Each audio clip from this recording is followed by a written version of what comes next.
Hello everyone, back again with some more mountain meditations.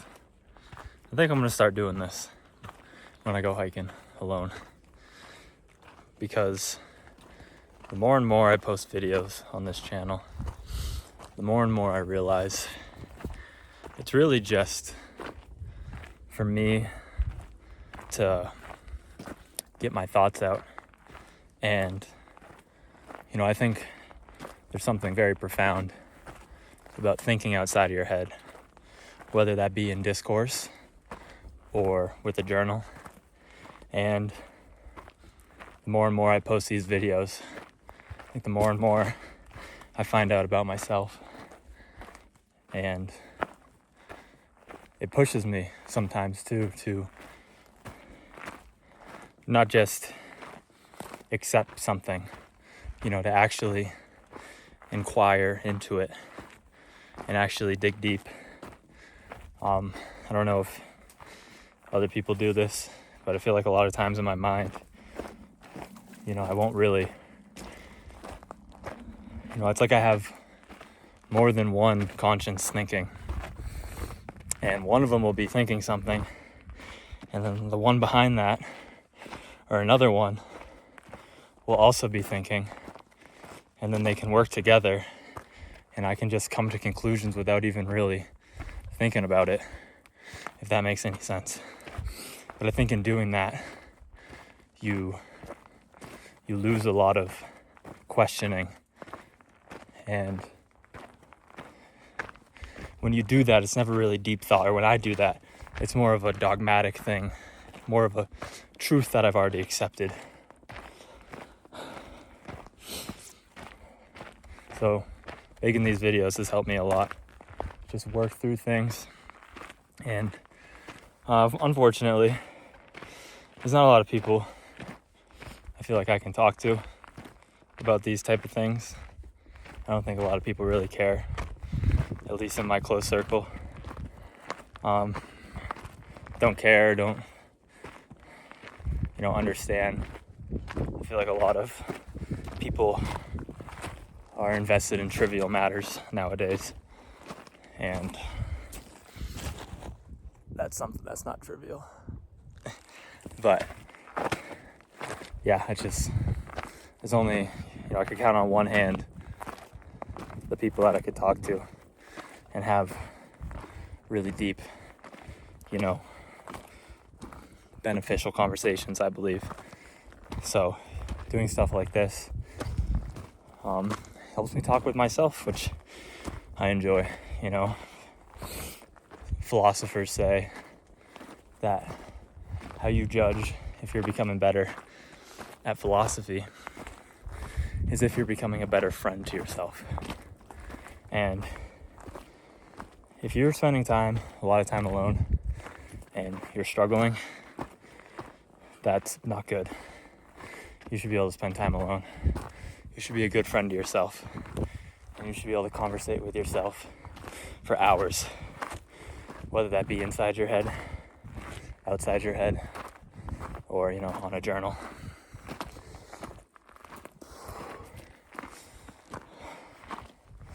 Today, so I don't think I told you guys in the last video, the mountain I was hiking. I mean, it's not like it really matters, but it's called San Gorgonio. I butchered that, but it's in the San Bernardino National Forest. It's a 11,750 elevation peak. The trail I'm doing is going to be about 16 miles round trip with 6,000 give or take elevation gain. So it's a healthy hike. It's funny because hiking is, it's just one of those things, like, if you don't do it, it's so hard. But if you do it, it's not that bad. Because the hike I did a couple days ago was easier than this hike. But I'm already can tell that this hike is going to be so much easier.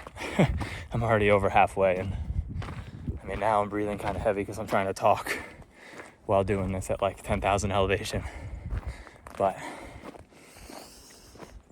I can already tell it's gonna be so much easier, and yeah, I'm gonna finish so much quicker, and it's a shorter hike. So it's a longer hike with more elevation gain, so it should take me longer, but it won't.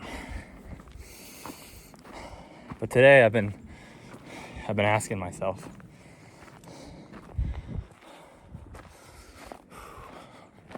why do I hike?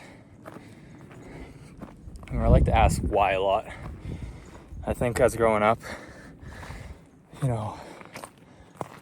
society pushes you to ask what instead of why.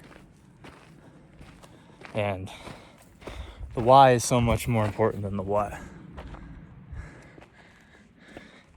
Why you're doing something. Why do you want to live?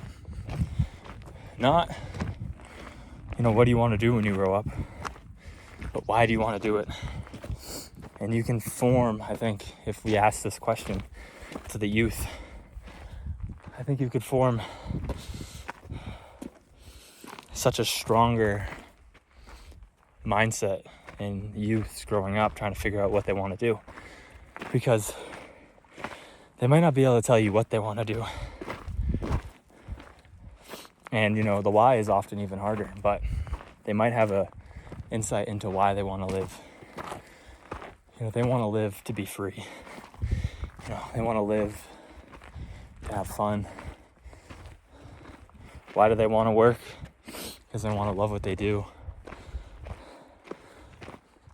And when you start asking these questions, it can send you down a different avenue than what. Because if you just ask what, you could just be forced into, well, I don't really know what I want to do. But it seems like society wants me to do this. It seems like a lot of people make decisions based off money. I kind of want to do this, but that won't make good money. So I'm not going to do that. And, we lose the why. And as Friedrich Nietzsche says, he who has a why can bear almost anyhow. And having a why is the most important thing. It is the single most important thing. So I like to ask myself why a lot. And something I came to the conclusion recently,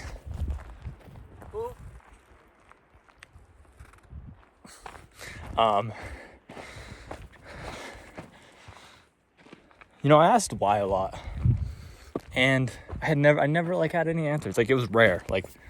1 out of 10 would be rare for me to have an answer to a why.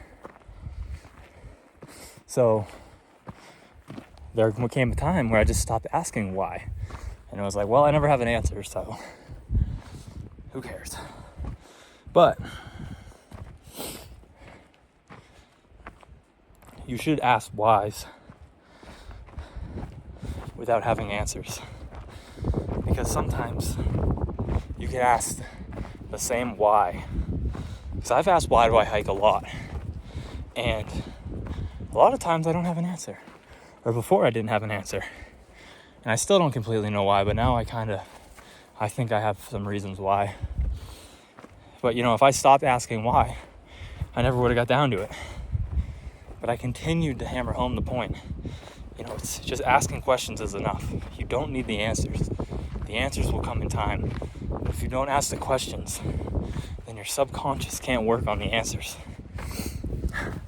So why do I hike? I think one big reason is nature. All this.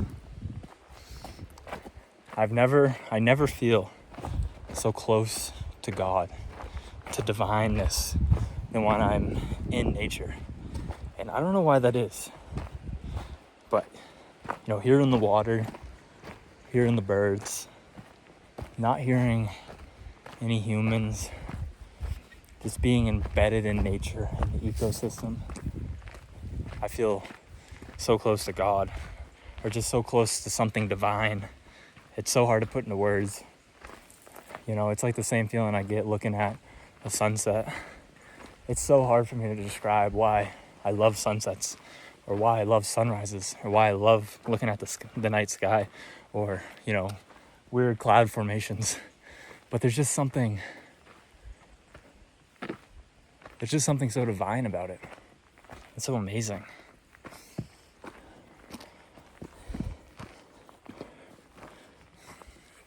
And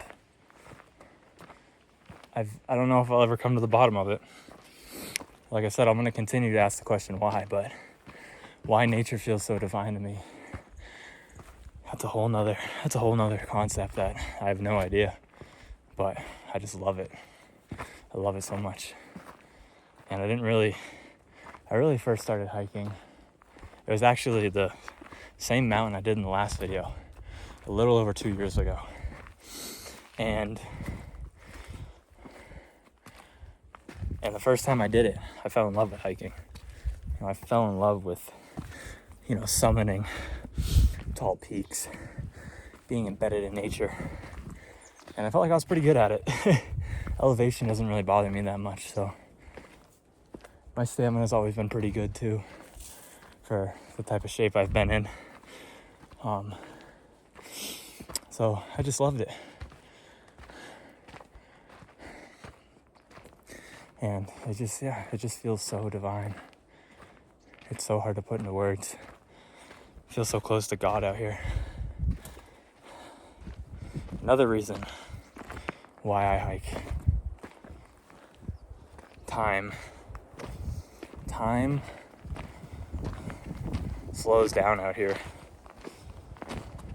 Especially when you're alone with your thoughts. No one else is around. You know, an hour can feel like a whole day.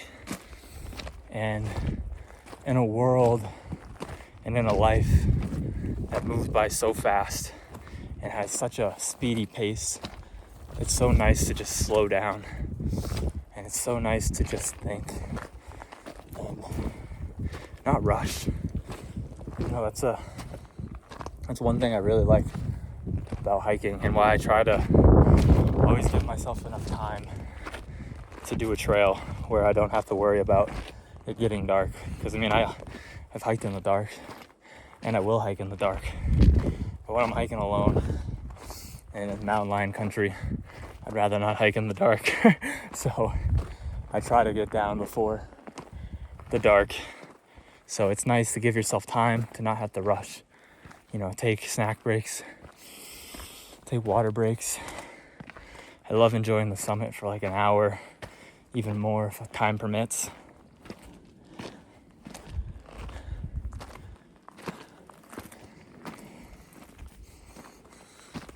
Time goes in slow motion out here, man. And it's amazing. It's truly special.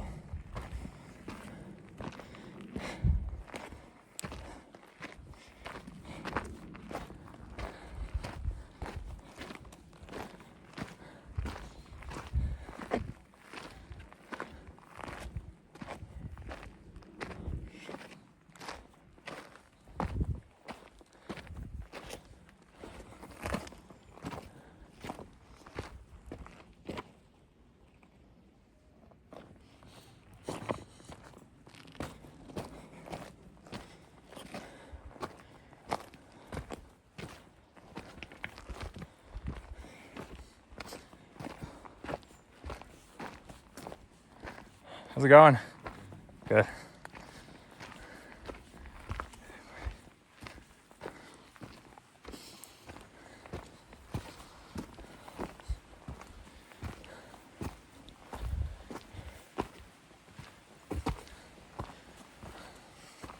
There's a lot of people camping up here.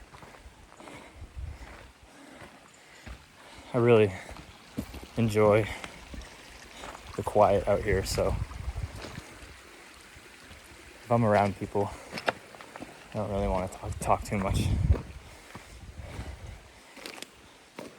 because I don't really enjoy when, you know, I walk by somebody and they're, you know, yelling and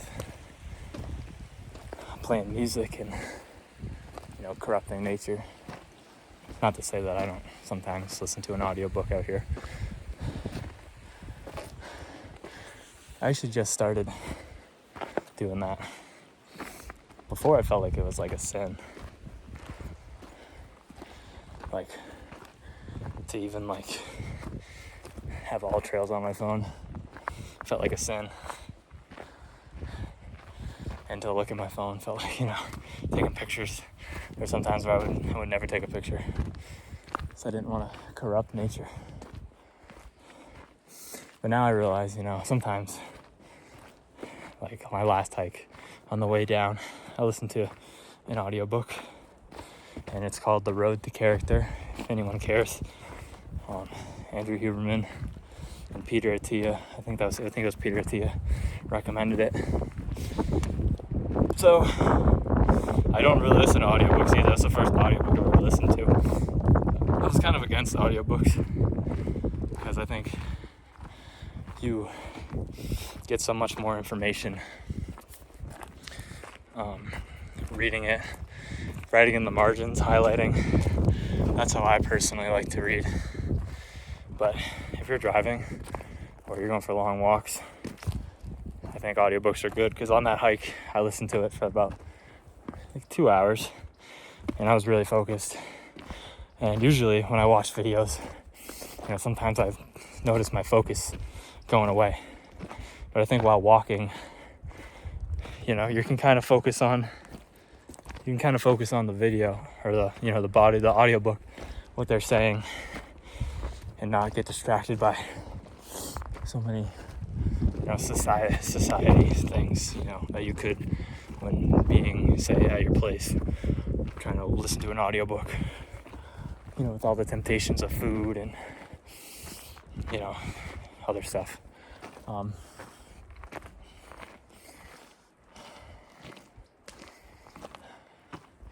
Another reason why I think I hike is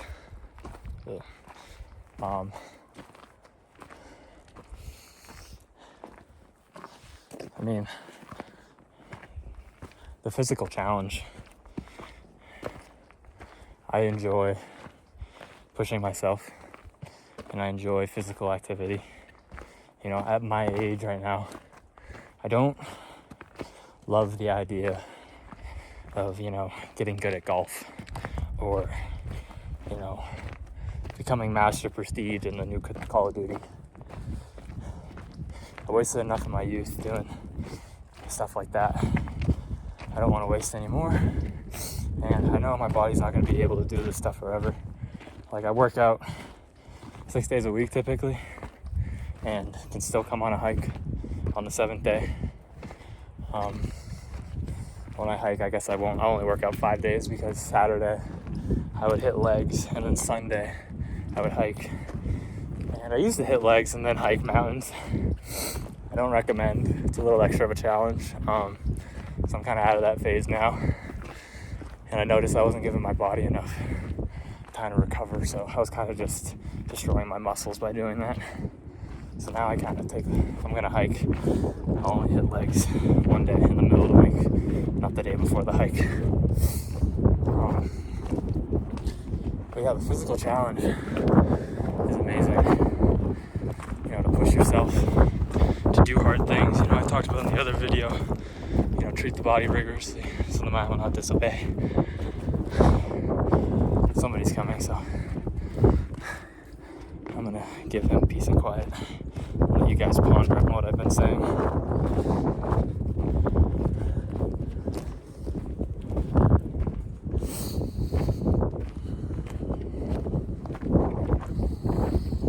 Hey. Good, how are you? Hey. Who says cold, huh? What? Who says cold? Dude, I'm hot. I'm sweating over here. Yeah, thanks, have a good one.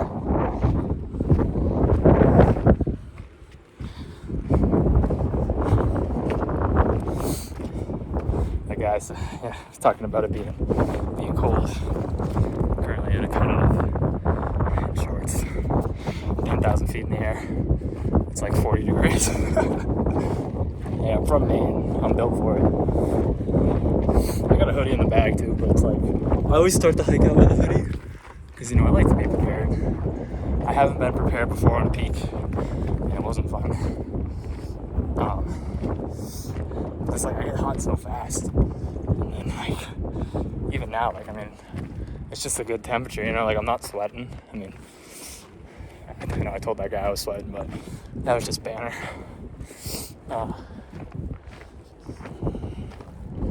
It's like, yeah, I mean, I'm getting to the point though. I might need to put the hoodie on soon because, you know, once you get above all the trees and you're really in the wind, it starts getting cold. And like I said, I like enjoying the peak, so that's probably going to be like an hour. So not moving for an hour, I'm definitely going to get cold. So my hoodie will go on then.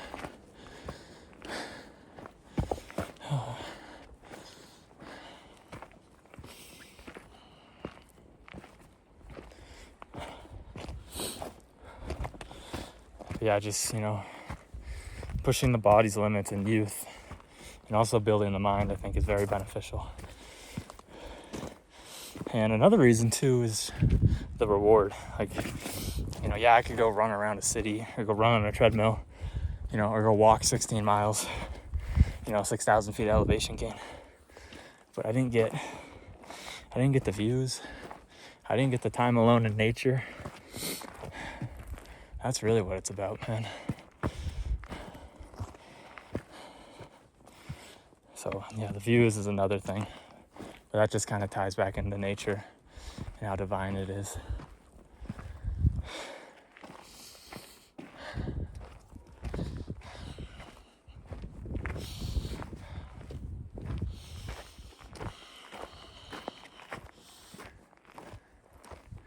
Got some more people up here.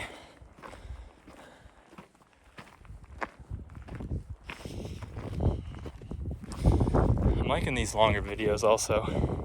Before, in the past, my videos were a lot shorter. And that was because I felt weird taking pauses and pondering things, and I felt like it needed to be bang, bang, bang. Like if I spent 15 seconds thinking about something, I felt like I was forcing. I didn't want to just sit on here and force stuff. But now, like I said, I realize I push myself and I push my brain to come up with conclusions and to acquire into things. So taking these brief moments of silence, I think has been helping a lot. And it's been helping me make better videos, I believe.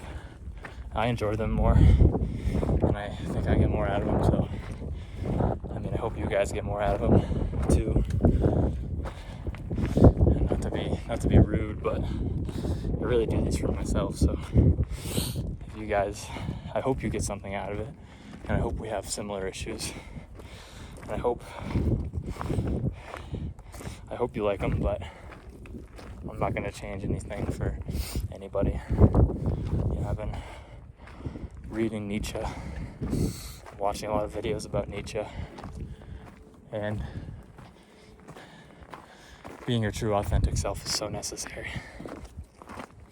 And I will not sit here and make videos being someone I'm not, even if I get more views, even if I get more likes, more followers or subscribers. I won't be that type of person.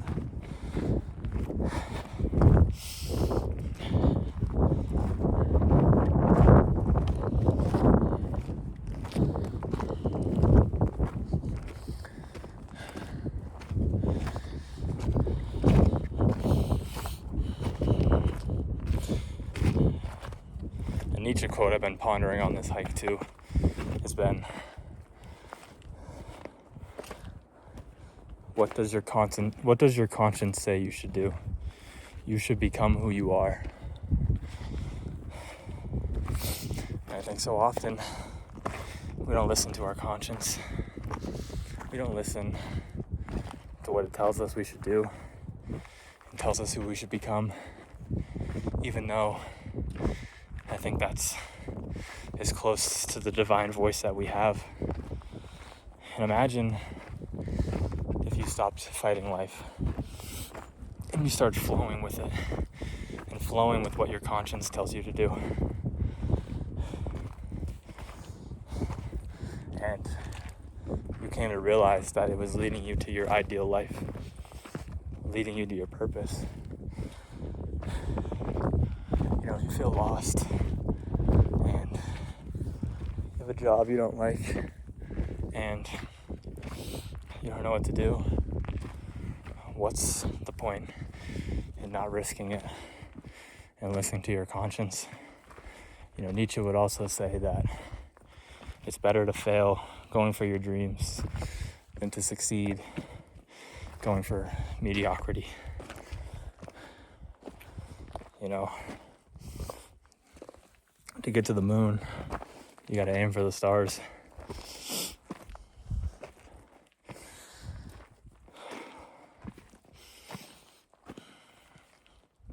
I think Nietzsche is really misunderstood also. I thought of something too earlier. It kind of scared me. And I feel like what I get from Nietzsche is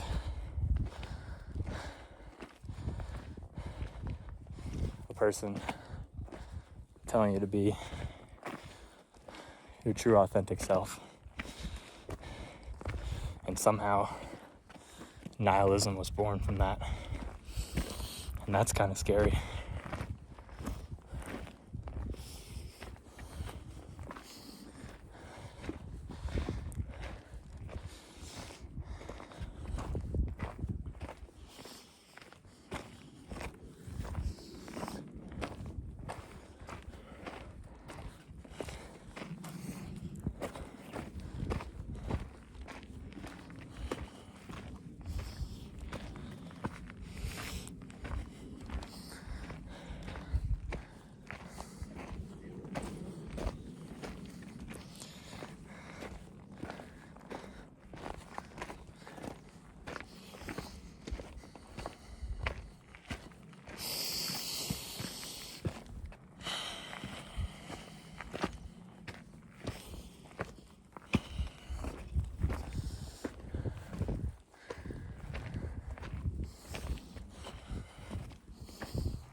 Hello. Hi, how are you? Good, how are you? Good. Good. I'm lying. You'll make it, I believe.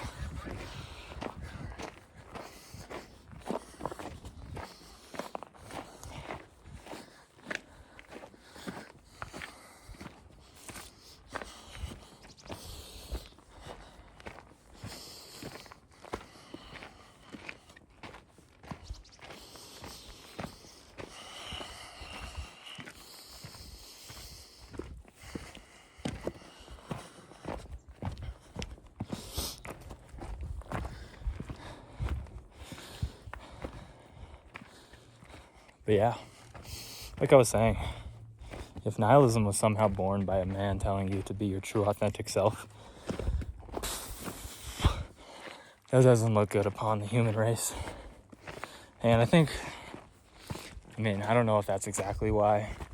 You know, I don't know the whole timeline and everything, because I know Nietzsche's sister kind of twisted his words, pushed it as Nazi propaganda after he died. And I don't believe Nietzsche would agree with Nazis. I think a lot of people don't think he did, and I think that's because his sister scared is what he said, thinking that, you know, the Übermensch, the superhuman, what they talk about in Das Spoke Zarathustra, was a Nazi. I don't know if you read that book, and I haven't read it all, but if you read that book and you watch videos on that book, that is not the impression I get at all. I get the impression of a man who is trying to unlock his hidden potential, who is trying to unlock his true potential. And instead of being, you know, a monk and discovering secrets and hiding away, he decided to come down from the mountain and to share his knowledge with the world, even though he was given warning that the world wouldn't accept his views, that the world wasn't ready to hear what he had to say. He didn't care. He believed the world should be free thinkers and shouldn't be dogmatic. And, that's his problem with Christianity. And, I think dogmatism is to be bewaired, personally, even though I'm wearing this.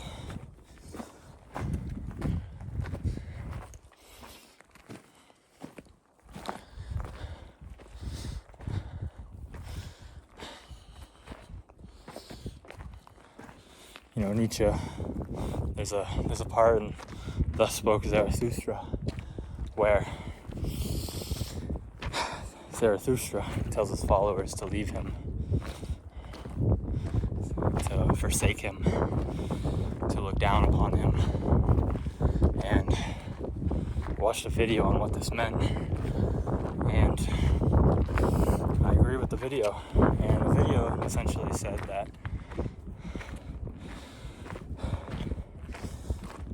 Zarathustra did not want believers.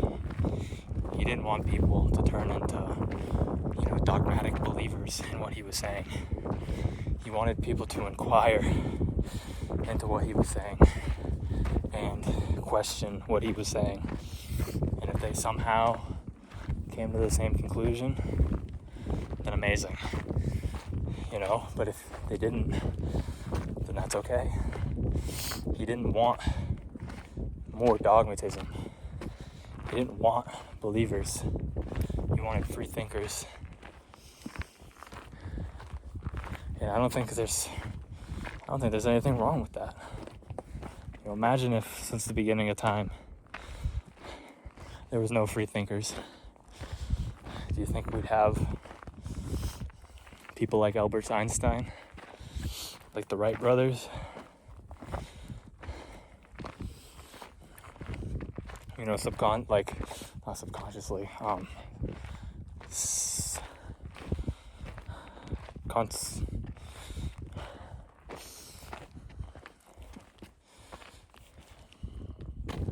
can't think of the word, but you have people like that, Martin Luther King's, George Marshall's,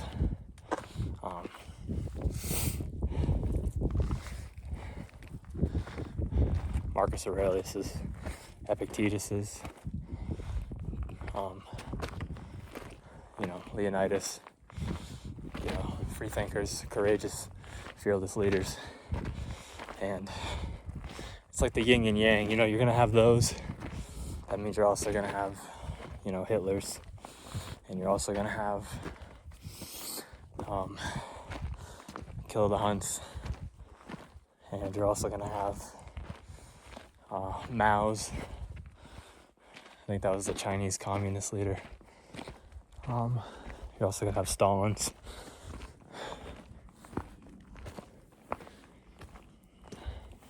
But, without Batman, or without the Joker, there is no Batman. Without evil, there is no good. And to live in a world with no good and no evil, I don't know, it sounds boring. Not boring, just it's a utopia. I think that's the right one.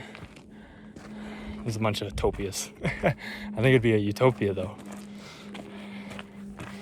Where, no one has, it's like Brave New World. I read that book when I hated reading. I spark note that whole book. I have no idea what happened. But I know the premise that someone woke up in a world, in a utopia, and they hated him for it. Is that really the world you want to live in? Where people start waking up, find better ways of doing things, and you tell them no? I think tradition is valuable, but, beware of the crowd. Nietzsche also tells us this.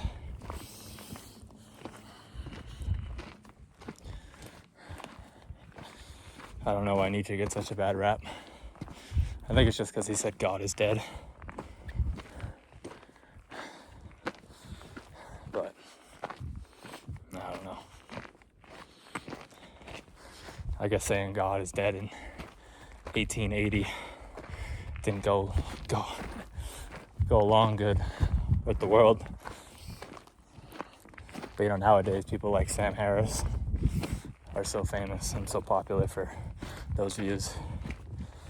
Imagine what Sam Harris would have been, what people would have thought of Sam Harris back then. And I like Sam Harris, but I don't know, he goes a little too deep into not having a soul and nothing matters, and yeah, the way he talks like he's like a nihilist, honestly. He's like, you are no self, nothing matters, God is dead. And he's like, but you should love life. It's like, all right, I mean, fair enough, but when I say those things, I don't go to that same conclusion. But you can, you know, it's like, I've wanted to tell this so many times, but I always butcher the name and I'm always embarrassed. I think it's syphilis, but I also think that's a disease, and I don't think I'm right. But you might not know the name, but you should know the story about the guy who, you know, outwits the gods, and finally the gods get him. And, you know, it's Greek mythology. And they have him push a rock up a hill for eternity. And every time he gets to the top of the hill, the rock falls down. And there's like that philosopher who came up with, you know, everything's absurd. And I think he said, well, I know someone said, but I think it was him who said that, you know, syphilis, you must imagine syphilis happy. And that's so powerful. That goes back to what I was saying a couple videos ago, with your internal state matters and you're more than your external state. You know, syphilis, I'm not going to say his name again because I'm pretty sure it's wrong. And I think I'm just saying like a disease, like an STD or something. But if you can imagine him smiling, the gods did not win. The gods who punished him to an eternity of rolling this rock up a hill did so with the intention of him being miserable. And if you imagine him being happy, who's the winner? You know? And that's how you got to approach life. Amor fati. Another thing Nietzsche came up with. I mean, I learned it from Stoicism because of Ryan Holiday, but it's Nietzsche's thing. Nietzsche came up with amor fati.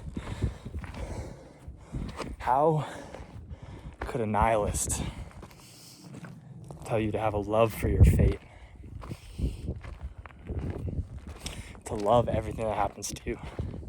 Not just like it. Not just be content with it, but love it. Believe that it is happening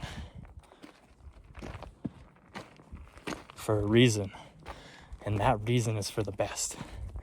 That's what amor fati means, and that's what Nietzsche tells us to do, and that's what the man rolling the rock does.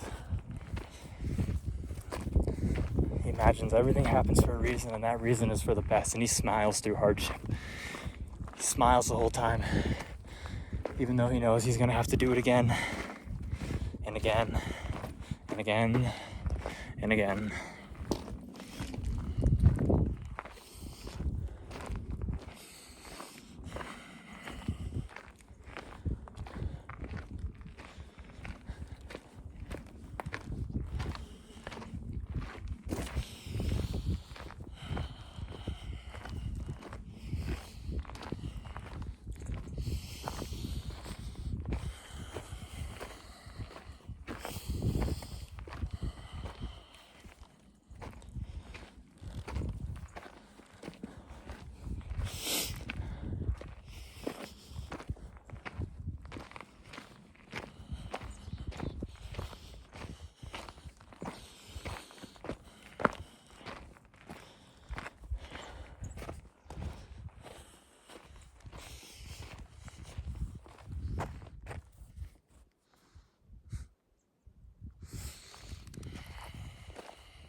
You know, this is why I think silence is helpful. Because, you know, I'm thinking the whole time, and then I can think of more things to say. And I mean, I don't think a 15-second break in silence is really that bad. You know, take it, if you actually watch my videos, take it as a time to contemplate the things I've been saying. Because don't be dogmatic. Don't take what I say. I mean, I'm just 22 years old. What do I know? I mean, Socrates was the wisest, and he said he knew everything. So, I mean, I really know nothing. But I was just thinking how Nietzsche also says, he's like, the only thoughts worth anything are thoughts conceived while walking. And that's not a direct quote, but it's something like that. He says how the things we come up with while walking are the best, essentially. The best ideas come up when we are walking. And I have no reason to say he's wrong. Especially walking and talking like this. I can think through so many things.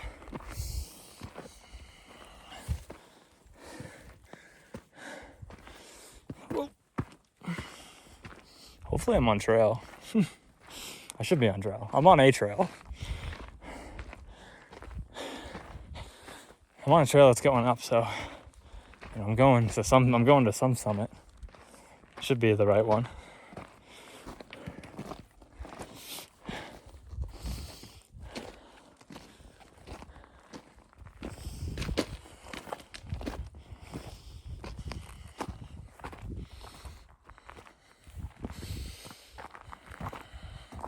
Is that not divine?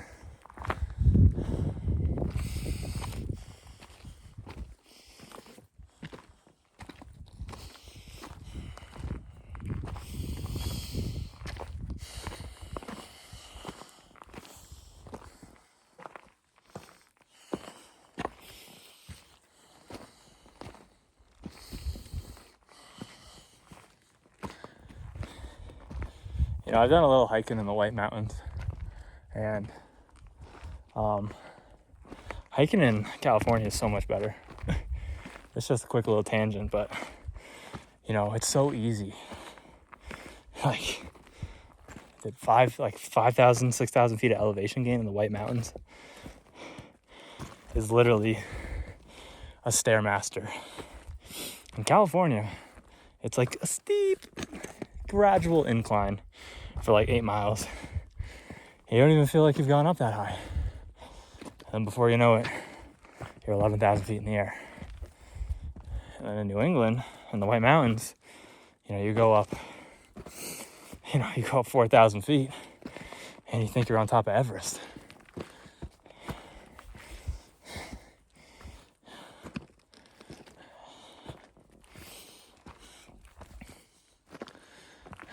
I think that's going to do it for today, for today's mountain meditations.